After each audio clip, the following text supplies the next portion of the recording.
अस्सलाम वालेकुम, आप देख रहे हैं इनसाइड पाकिस्तान। मैं हूं मोहम्मद जफ़ीर।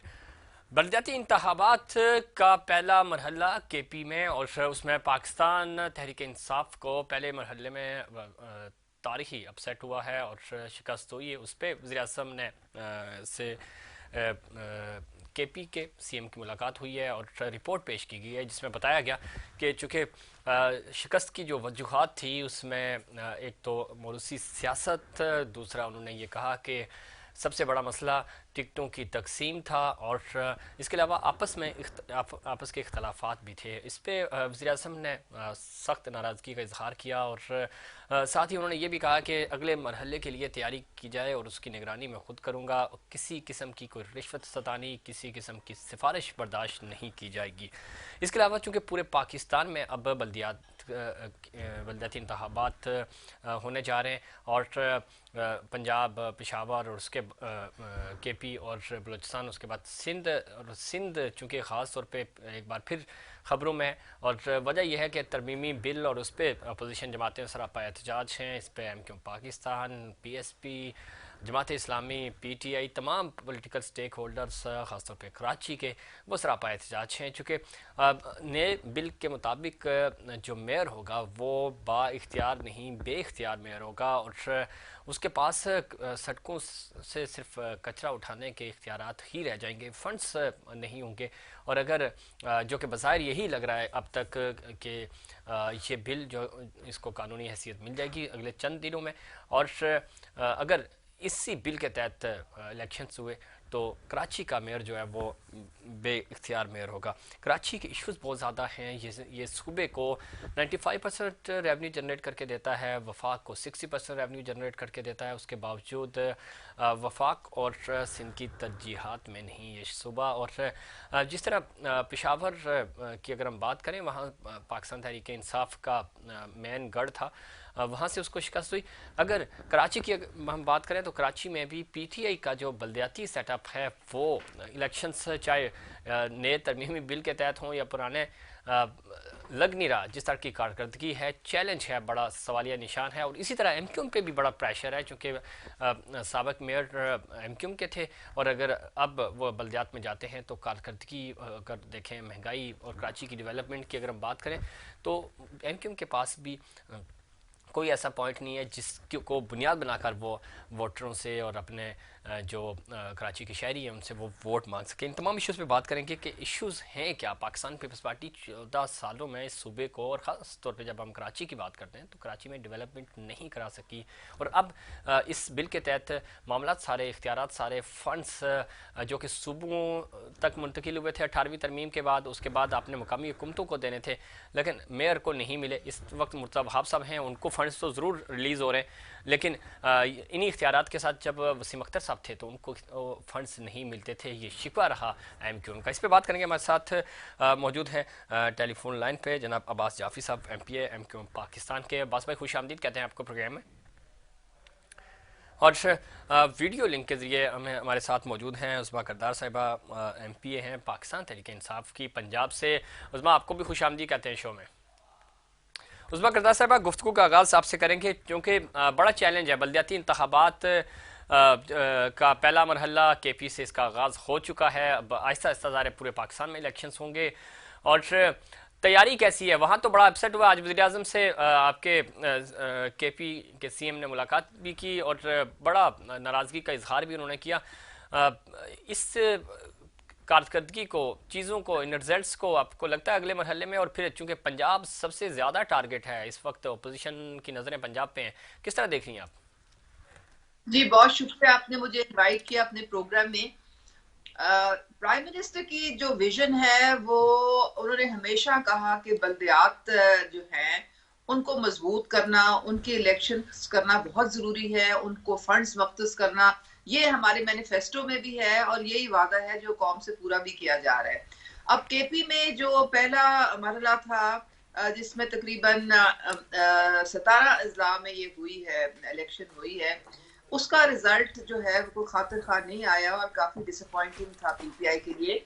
लेकिन हम लोग जो हैं बिल्कुल, प्राइम मिनिस्टर को इसका इदराक है और उन्होंने खुद अपना ट्वीट में कहा कि कुछ हमसे गलतियां हुई हैं टिकटों की तकसीम में, जी। और अगर ये पूरी रिपोर्ट जो है वो आज सीएम केपी से उन्होंने मंगवाई है, और सीएम उसमें ने आज जो पेश भी कर दी, उनकी जिम्मेदारान हैं मुलाकात हो भी उनको। गई है और उस पर उन्होंने ये नाराजगी का इजहार किया, और उन्होंने साथ ही साथ ये भी कहा है कि आप इन चीज़ों को बेहतर करें, तंजीमी सेटअप जो है उसको बेहतर करें ताकि हम आगे बढ़ सकें। नहीं, देखिए ना, सबसे पहले तो ये है कि आप इंक्वायरी कराते हैं, जी। फिर आप तयन करते हैं कि कौन जिम्मेदारान है। अब इस दफा बकायदा नाम लेके, यानी कि आप सोचें कि यहाँ तक है कि हमारे स्पीकर साहब असद कैसर का नाम, फरमान शाह का नाम जो गवर्नर हैं, हमारे एमएनए का नाम, बकायदा नाम लेके उस रिपोर्ट में कहा गया है किसने क्या किया, किसने किसको टिकट दी, और किसकी जो है उसके ऊपर इमाम के ऊपर टिकटों की इस तरह से तकसीम हुई। तो प्राइम मिनिस्टर तो बहुत बरम हुए हैं, उन्होंने कहा कि ये मैंने आप लोगों के ऊपर छोड़ दिया था, आपकी सवाबदीद पे छोड़ दिया था, लेकिन आप लोगों ने बिल्कुल मामला जो है वो खराब कर दिया। अब जो सेकंड फेज है उसमें वो कह रहे हैं कि मैं अपनी जो है सुपरविजन के अंडर मैं टिकटों की ठीक। तकसीम करूंगा, और कोई नेपोटिज्म नहीं, कोई फेवरेटिज्म नहीं होगा, कोई कोई अपने रिश्तेदार को नहीं, जो कारकुन हैं जिन्होंने मेहनत की है, जो डिजर्व करते हैं, उनको खुद मैं देखूंगा कि उन सारों को जो है ठीक। हकदार को टिकट मिले। ठीक है, अब्बास जाफरी साहब, कराची की जब हम बात करते हैं, सबसे बड़े स्टेक होल्डर कराची की सियासत पिछले 35-40 सालों में कराची में आपका होल्ड रहा, और इस वक्त चूंकि बिल के खिलाफ आप प्रोटेस्ट कर रहे हैं, बाकी कराची के स्टेक होल्डर्स वो भी प्रोटेस्ट कर रहे हैं।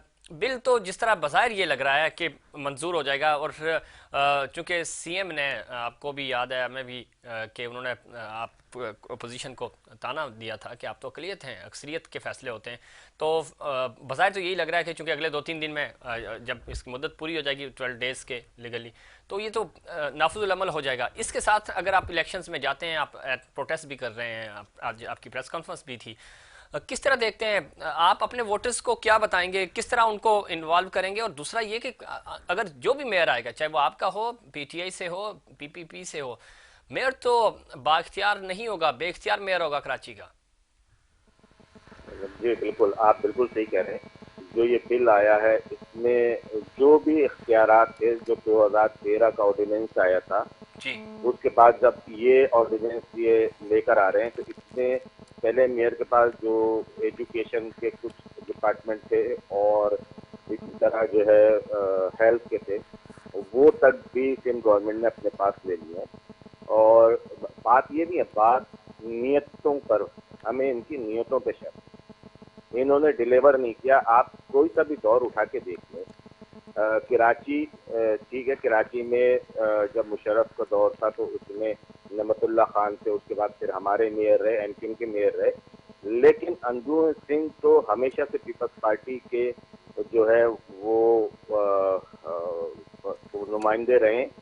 तो 35 साल लगभग उन्होंने वहाँ पे, तो वहाँ की आवाम को पूछना चाहिए पीपल्स पार्टी से कि भाई तुम तो रहे, तुमने अपनी आवाम को क्या डिलीवर किया। हम तो अपनी आवाम को समझाएंगे जी। कि क्या क्या इसमें था, और हम बताते रहे हैं, हम अपनी आवाम के साथ इंटैक हैं, अपनी आवाम के साथ हम हर उसमें हम इंटैक हैं, आज तक हम अपनी आवाम के साथ हैं, और आवाम ही अल्लाह का शुक्र है हमारे साथ है, वो भी इन सब चीज़ों को आवाम भी समझती है। आप मुख्तलिफ जो है बाज़ारों में जाके इंटरव्यू कर लें लोगों को, वो भी यही रोएंगे कि हमारे पानी के इश्यूज़ हैं, दीगर और इश्यूज हैं। तो जब तक ये मसले हल नहीं होंगे, ये कोई सा बिल ले आए, वो अगर नीयत अच्छी नहीं होगी तो आवाम के किसी काम बिल्कुल का नहीं अब्बास होगा। जाफरी साहब, आप बिल्कुल इनकी ठीक कह रहे नीयत, हैं, लेकिन देखें आम शहरी, मेरा भी आपसे यही सवाल है, आम शहरियों का भी है, हम प्रोग्राम करते हैं, ऑडियंस में जाते हैं, उनसे बात करते हैं, सबको शिकवा यही है कि देखिए अल्टीमेटली उनको ये गर्ज नहीं है कि मेयर जो है वो एमक्यूएम से हो या पीटीआई से हो या पीपीपी से हो, सब शहरी यही चाहते हैं, आप भी हम भी, कि हमारा शहर साफ सुथरा हो, कराची डेवलप हो। वो तो होता हुआ हमें नज़र नहीं आ रहा इन इख्तियारात के साथ। अभी मुर्तज़ा वहाब साहब के पास इख्तियारात हैं, चीज़ें हैं, वो ये बता रहे हैं, पाकिस्तान पीपल्स पार्टी ये कह रही है कि हम तो काम कर रहे हैं, पिछले मेयर में ने काम नहीं किए थे, तो इसको कैसे जस्टिफाई करेंगे आप? देखो जस्टिफाई तो है ना, 2013 का जो 18 अमेंडमेंट के बाद जो बल्दियाती निज़ाम आया था 140A, हमने तो आज तक हम उस कोर्ट में मौजूद हैं उसके कि इख्तियारात दें किसी का भी मेयर आए। जी देखिए किसी का भी मेयर आए, आवाम के मसाइल हल होने चाहिए। उसके पानी का मसला, आवाम का कोई बहुत बहुत बड़े मसले नहीं है आवाम को, जी उसको पीने का पानी मिले। और जो सेवरेज के मसाइल हैं, आप गली मोहल्ले में जाके देख लो, जो सेवरेज के मसाइल हैं वाटर सेवरेज बोर्ड उसको हल करने को तैयार नहीं है।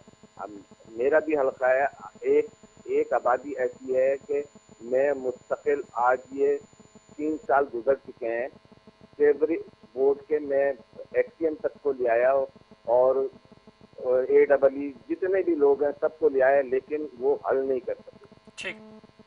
तो अच्छा ये मसाइल तो रहेंगे जब तक आप जो है इख्तियारात नहीं देंगे, मेयर काम नहीं कर सकता। इसीलिए हम एहतजाज कर रहे हैं कि एहतजाज ही हमारा ये है कि ये काला कानून है, जो भी मेयर हो उसको बाइख्तियार बिल्कुल ठीक बनाया है। जाए, अच्छा किसी अब्बास का साहब भी हो। देखें, आप प्रोटेस्ट कर रहे हैं, आप इस असेंबली का हिस्सा हैं जहां पे ये बिल पेश किया गया। अब जो थोड़ा सा मुझे भी गाइड कीजिएगा, ये तो ज़ाहिर नाफिजुल अमल हो जाएगा जिस तरह वो कह रहे हैं, और उसके बाद आप क्या बल्दियाती इंतखाबात होते हैं अगले 3 महीने के अंदर, 10 दिन के अंदर, 4 महीने के अंदर, आप इसी बिल के साथ, इन्हीं इख्तियारात के साथ इलेक्शंस में जाएंगे या बॉयकॉट करेंगे? देखें ये तो उस वक्त हमारी जो राब्ता कमेटी फैसला करेगी ये उसके ऊपर है ना कि हम बाइकाट करेंगे या उस इलेक्शन में जाएंगे, तो इलेक्शन के वक्त ही बताएगा ना। अभी तो हम प्रोटेस्ट कर रहे हैं इस बिल के ऊपर कि इसको हम ये कह रहे हैं कि हमारे साथ बैठ जाए, ठीक। गवर्नमेंट बैठे, जो इसमें गलत चीजें हैं उसको सही कर ले, हम साथ देंगे। लेकिन उस पर वो जो चीजें जी जी देखें 18 अमेंडमेंट के बाद जो इख्तियारात डेवोल्यूशन ऑफ पावर जो है वो ग्रास रूट लेवल तक जाने की, वहां तक ले जाए 18 अमेंडमेंट की रूप से। लेकिन नहीं जा रहा ना तो उसमें, देखें नहीं जा 2013, रहे ना, सुने सुने, हमारा एहतजाज ही यही है। हाँ लेकिन 2013 से देखें 21 हो गया, और अब 21 तक तो इख्तियारात पाकिस्तान पीपल्स पार्टी के पास तो जरूर गए हैं, लेकिन आपके पास या किसी भी निचली सतह पे तो नहीं आए। आपको क्या लगता है कि अगले 10 दिन के अंदर अंदर ये इसमें रिव्यू कर लेंगे? जो हमारे सोर्स हैं, जो हमारी पाकिस्तान पीपल्स पार्टी से बात हुई, अभी थोड़ी देर में हमें पाकिस्तान पीपल्स पार्टी से भी ज्वाइन करेंगे, वो तो ये कह रहे हैं कि हमने तो अपोजिशन जो कह रही थी उनकी मर्जी से चीजें हमने शामिल कर दी हैं, अब इसके बाद तो और कुछ नहीं होना। रिव्यू पे वो नहीं जा रहे, वो इसी एक्ट के साथ अगले बल्दियाती इंतखाबात में जा रहे हैं। इनसे पूछिएगा कि जो अपोजिशन कह रही थी वो कौन सी चीजें शामिल करनी, क्या आपने water and sewerage board mayor के हवाले कर दिया? क्या आपने हेल्थ डिपार्टमेंट मेयर, जो 18 अमेंडमेंट कहता है, क्या मेयर के हवाले कर दिया? आपने तो यहाँ तक कर दिया कि मेयर किसी भी फॉरेन डेलीगेशन से नहीं मिलेगा। आपने वो सारी चीजें तो इस बिल में रखी हैं, तो मेयर तो आपने सिर्फ ऐसे रबर स्टैम्प कर दिया ना। ठीक, बिल्कुल ठीक। हमारा एहतिजाज ही यही है कि मेयर को बाख्तियार बनाया जाए, मेयर को बाख्तियार बनना चाहिए, बिल्कुल जरूरी है। और लाड़काना का मेयर हो, वो सक्कर का मेयर हो, कहीं का भी हो, वो बाख्तियार होना चाहिए। बिल्कुल, मकामी हुकूमतें जो हैं वो बाख्तियार होनी चाहिए, आपकी बात से इत्तफाक करते हैं, और होना भी चाहिए। पाकिस्तान पीपल्स पार्टी को इस पर रिव्यू ज़रूर करना चाहिए। कल पाकिस्तान पीपल्स पार्टी की हुकूमत हो ना हो, कम अज़ कम ये बिल जो उन्होंने पास कराया या करने जा रहे हैं, इस पे रिव्यू करना चाहिए, उनको नजरसानी करनी चाहिए। उस वक्त करदार साहिबा, केपी की तो बात हो गई, केपी का पहला मरहला, और वो जो आपके फेवरेट जोन से वहाँ तो आपको बड़ी बदतरीन शिकस्त हुई। पंजाब अब अपोजिशन के निशाने पर है, और वो ये कह रहे हैं कि पंजाब में तो और बुरा हाल है आपका निचली सतह पे, मकामी सतह पे। किस तरह देख रही हैं, चूंकि आप पंजाब की सियासत करती हैं, पंजाब को समझती हैं, क्या पंजाब के रिजल्ट जो हैं वो केपी से मुख्तलिफ होंगे, बेहतर होंगे? जी देखिए, पंजाब में हमारी हुकूमत ने बहुत काम किया है, और मासवा इसके कि महंगाई का इशू है जो कि हम फेस कर रहे हैं। बाकी हर तबका फिक्र का जो किसान को देख लें, आप मजदूर को देख लें, आप अस्पतालों को देख लें, आप स्कूलों को देख लें, तो हर जगह बेहतरी आई है। और हम उम्मीद करते हैं कि लोग जो है हमारी पजीराई करेंगे। जो पहले जो बल्दियाती नुमाइंदे थे वो ज्यादातर मुस्लिम लीग नून के थे, तो वो जाहिर है वो भी एक जमात है पंजाब में। हमारी जो 2018 की जो इलेक्शन थी उसमें उनके ज्यादा नुमाइंदे थे हमारे से पंजाब असेंबली में भी। लेकिन अब भी मुकाबला जो है वो दो ही जमातों का है, और वो नून लीग और पीटीआई के दरमियान ही मुकाबला होगा। और हमें उम्मीद है कि हमने जो ये बल्दियात का जो हमने कानून लेके आ रहे हैं वो बहुत अच्छा है। उसमें हमारी वो एक पार्टी बेस्ड सिलेक्शन है, उसमें हमारी रिजर्व सीट्स पे खवातीन दो, फिर हमारी यहाँ तक कि डिसेबिलिटी वाले जो हैं उनके लिए भी हमने एक सीट मुख्तस की है। तो बड़ा एक अच्छा इंक्लूसिव किस्म का हमारा एक्ट है और हम सिंध की तरह नहीं कर रहे, हम इस पे ओपन डिबेट नहीं, भी इसमें कराएंगे। उजमा और एक एक चीज तो यार ये अफजान प्राइम मिनिस्टर को क्रेडिट जाता है इस चीज का, जिस तरह उन्होंने बराह रास्त मेयर के इंतखाबात के लिए और इस ये इनिशिएटिव लिया, इसमें कोई शक नहीं। लेकिन जो आपकी तंजीम साजी है, जो आपकी अपनी ग्रुपिंग है, वो असल इशू है और वो ज़्यादा मसला कर रहा है। फिर महंगाई है, इस ये सबसे बड़ा इशू है आपको जो फेस करना पड़ रहा है, जिसकी वजह से आपके वोटर्स केपी में नहीं निकले। तो क्या पंजाब में, चूंकि पंजाब तो ज़्यादा है और पंजाब में आपकी जो बर्तरी है वो बहुत कम है, जो लोग जीते हैं बड़ा मतलब नेक टू नेक मुकाबले थे, तो आपको नहीं लगता कि ये यूनियन काउंसिल लेवल पे जितनी निचली सतह पे जाएंगे उतना आपको ज़्यादा टफ टाइम मिलेगा? अगर तो हमने केपी से कुछ सबक सीख लिया और टिकटों की तकसीम में हमने सिफारशी ना बीच में डाले, या जो ताकतवर हैं उनके कहने के मुताबिक उन अपने मनपसंद लोगों को टिकट ना दिए, कारकुनों को भी बीच में शामिल किया, तो फिर तो हमारी बहुत बेहतर रिजल्ट आएगा। ठीक। लेकिन अगर हमने वही जो हमारी मिस्टेक्स थी और गलतियां थी जो केपी में, अगर वही हमने पंजाब में दोहराई और हम कॉन्फ्लिक्ट रेजोल्यूशन ना कर सके, यहाँ पे हमारा प्रॉब्लम शुरू से रहा ही एक है कि पीटीआई वर्सेस पीटीआई, हमारे दो तीन लोग अगर खड़े होते हैं, एक टिकट एक को मिलता है, बाकी जो है वो इंडिपेंडेंटली खड़े हो जाते हैं, तो पीटीआई का वोट जो है वो तकसीम हो जाता है। तो अगर तो हम ये मैनेज ना कर पाए तो फिर वो पार्टी ठीक, को नुकसान होगा। नुकसान होगा। अब्बास जाफरी साहब, चूंकि इलेक्शंस और प्रोटेस्ट आप कर रहे हैं, कराची के शहरियों के लिए क्या पैगाम देंगे? वो उम्मीदें लगाए हुए हैं पीटीआई से, आपसे, जमात इस्लामी, पीएसपी, सिंध हुकूमत जो है वो अपने तौर पे काम कर रही है, लेकिन इस वक्त शहरी कंफ्यूज हैं, उनको नहीं पता कि उनके मसलों का हल किसके पास है। और कुछ आपके पास है ऑल्टरनेटिव के शहरी क्यों आपको वोट दें, या दीगर जमातों को पाकिस्तान पार्टी से हटकर वो क्यों वोट बात करेंगे? ये बिल्कुल बिल्कुल ये है कि हम अपने आवाम के पास, हम अपने हल्के में हर वक्त मौजूद रहते हैं और आवाम को भी पता है कि अगर बल्दियाती हवाले से कोई भी पार्टी डिलीवर कर सकती है तो वो वाहिद एमक्यूएम है, क्योंकि एमक्यूएम का स्ट्रक्चर जो है वो ग्रास रूट लेवल तक है और जो हमारे वार्ड के काउंसलर होते हैं या चेयरमैन वाइस चेयरमैन, अब तो निज़ाम चेंज होगा, वो उन्हीं हलकों में रहते हैं, इजी एक्सेस होता है, आराम से मुतवक्किल तबके के लोग होते हैं, कोई लग्जरी गाड़ियों में घूमने वाले नहीं होते, आसानी लोगों के साथ होते हैं, आसानी लोग उनसे मिल सकते हैं। लिहाजा जो है कराची की आवाम जो हमारे अपने हक में हैं जी, उसमें वो हमें ही वोट करें। बहुत शुक्रिया वाज जाफरी साहब, आपने प्रोग्राम में वक्त दिया। और नाज़रीन, यहाँ वक्त हुआ ब्रेक का। ब्रेक के बाद हमारे साथ पाकिस्तान पीपल्स पार्टी के रहनुमा भी मौजूद होंगे। उज़्मा करदा साहिबा बदस्तूर हमारे साथ मौजूद हैं और हम जानेंगे कि सिंध में और ख़ासतौर पे पंजाब में जो बलदाती इंतखाबात होने जा रहे हैं उसमें क्या तैयारियाँ हैं और क्या आवाम को रिलीफ मिलने वाला है, नई क़यादत किस तरह की होगी, इन तमाम इश्यूज़ पे बात करेंगे। लेकिन उससे पहले एक कमर्शियल ब्रेक।